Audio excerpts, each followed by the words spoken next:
លោកឪសូចប្រកាសមកកម្ពុជា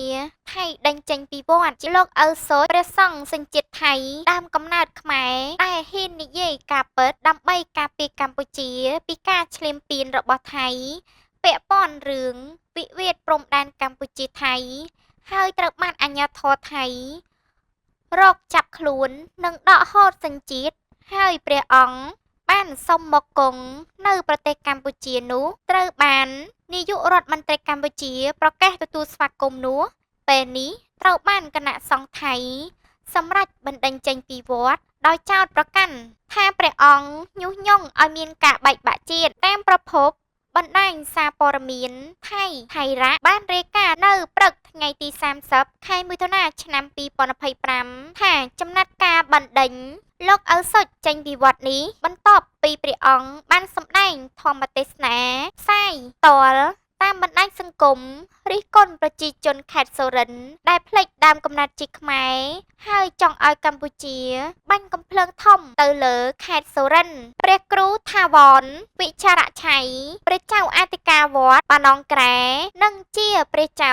អធិការវត្តក្រសាំងស្រុកក្រសាំងខេត្តបុរីរំជាវត្តដែលលោកឪសូចគង់នៅបានចេញលិខិតលេខ31160ចុះថ្ងៃទី19 ខែមិថុនាឆ្នាំ2025សម្រាប់បណ្ដេញចេញពីវត្តបាណនក្រែចាប់ពីថ្ងៃទី19 ខែមិថុនាឆ្នាំ2025តទៅសូមបញ្ជាក់ថាមុននេះនៅលើបណ្ដាញសង្គម Facebook មានការផ្សព្វផ្សាយថាលោកឪសូចព្រះសង្ឃសញ្ជាតិថៃដើមកំណត់ខ្មែរត្រូវប៉ូលីសថៃចុះទៅដល់វត្តក្រោយពីព្រះអង្គទេសនាប៉ះពាល់ខ្មែរសូរិនកាលពីថ្ងៃទី14 ខែមិថុនាឆ្នាំ2025ដោយលោកតានិយាយថាស្អប់ខ្មែរសូរិនមួយចំនួនដើមកំណត់ខ្មែរតែភ្លេចកំណត់ជាខ្មែរជាហេតុធ្វើឲ្យខ្មែរសូរិនដែលភ្លេចដើមកំណត់មួយចំនួនមិនពេញចិត្តលោកឪសូចនឹងមានការរើអើងចំពោះព្រះអង្គរហូតទាមទារឲ្យដកសញ្ជាតិថៃ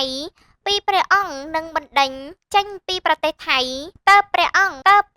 ភៀសព្រះកាយទៅក្រៅប្រទេសនឹងបានបិណ្ឌបាតសុំមកគង់នៅប្រទេសកម្ពុជាហើយត្រូវបានសម្ដេចហ៊ុនម៉ាណែតនាយករដ្ឋមន្ត្រីនៃព្រះរាជាណាចក្រកម្ពុជាប្រកាសស្វាគមន៍លោកឪសូចរួមទាំងព្រះសង្ឃឬបងប្អូនប្រជាពលរដ្ឋដែលមានដើមកំណើតខ្មែររូបណាដែលទទួលរងនៅការរើអើងឬការមាក់ងាយដោយសារតែខ្លួនខ្មែរពីប្រជាជនថៃអាចមករស់នៅប្រទេសកម្ពុជាបានគ្រប់គ្នានឹងពេលវេលាចំណែកសម្ដេចហ៊ុនសែនអតីតនាយករដ្ឋមន្ត្រីនិងជាប្រធានព្រឹទ្ធសភានៃព្រះរាជាណាចក្រកម្ពុជាក៏បានរួមអបអរសាទរជាមួយលោកឪសូចដែលត្រូវបាននាយករដ្ឋមន្ត្រីកម្ពុជាស្វាគមន៍ទទួលយកមកគង់នៅកម្ពុជាហើយសម្ដេចក៏សូមអរគុណនាយករដ្ឋមន្ត្រីនិងរាជរដ្ឋាភិបាលកម្ពុជាដែលមានចិត្តសប្បុរសធម៌សម្រាប់លោកឪសូចនិងសង្ឃឹមថានាយករដ្ឋមន្ត្រីនឹងទទួលថ្វាយស្នើសុំព្រះមហាក្សត្រប្រកេនសញ្ជាតិខ្មែរដល់លោកឪសូចដើម្បីព្រះអង្គបំពេញការងារក្នុងព្រះនាមជាជនជាតិខ្មែរសម្ដេចនាយករដ្ឋមន្ត្រីហ៊ុនម៉ាណែតការបញ្ជាតាមបណ្ដាញសង្គម Facebook របស់សម្ដេចនៅយប់ថ្ងៃទី19 ខែមិថុនាឆ្នាំ2025ថាឆ្លើយតបទៅនឹងសំណូមពររបស់ព្រះតេជគុណលោកឪសូចក្នុងនាមជាប្រមុខរាជរដ្ឋាភិបាលកម្ពុជានិងក្នុងនាមខ្លួនខ្ញុំព្រះករុណាផ្ទាល់ខ្ញុំសូមស្វាគមន៍ព្រះតេជគុណលោកឪសូចគ្រប់ពេលវេលាមិនត្រឹមតែចំពោះលោកឪសូចទេបើសិនជាមានព្រះតេជគុណព្រះថេរអនុថេរៈអង្គណាឬបងប្អូនប្រជាពលរដ្ឋខ្មែរណាម្នាក់ដែលទទួលរងនៅការរើអើងឬមាក់ងាយដោយសារតែខ្លួនជាខ្មែរឬដោយសារតែការបញ្ចេញមតិការពារនៅយុត្តិធម៌សេចក្តីថ្លៃថ្នូរនិងភាពត្រឹមត្រូវរបស់កម្ពុជាខ្ញុំព្រះករុណាខ្ញុំសូមនិមន្តនិងអញ្ជើញព្រះតេជគុណនិងបងប្អូនមករស់នៅប្រទេសកម្ពុជារាជរដ្ឋាភិបាលនិងប្រជាជនខ្មែរស្វាគមន៍ព្រះតេជគុណនិងបងប្អូនគ្រប់ពេលវេលាហើយធានាថា